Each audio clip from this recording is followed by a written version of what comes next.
প্রিয় বন্ধুরা, শুভেচ্ছা আপনাদের সকলকে। দাঁড়িয়ে আছি পদ্মা নদীর উপর।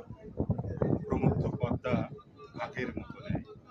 পদ্মা এখন অনেকটা শুকিয়ে মরা নদীর মতো।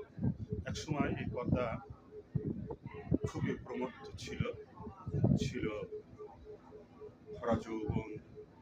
এখন পদ্মার সেরকম জৌলুস নেই। দিন বদলের পরিক্রমায় পদ্মা আস্তে আস্তে শুকিয়ে যাচ্ছে, নব্যতা হারিয়ে যাচ্ছে নদী। প্রিয় বন্ধুরা, পদ্মা নদীর উপর থেকে দৌলতদিয়া পাটুরিয়া ঘাট থেকে বিদায় নিচ্ছি। ভালো থাকুন, সুস্থ থাকুন, সবার জন্য শুভকামনা।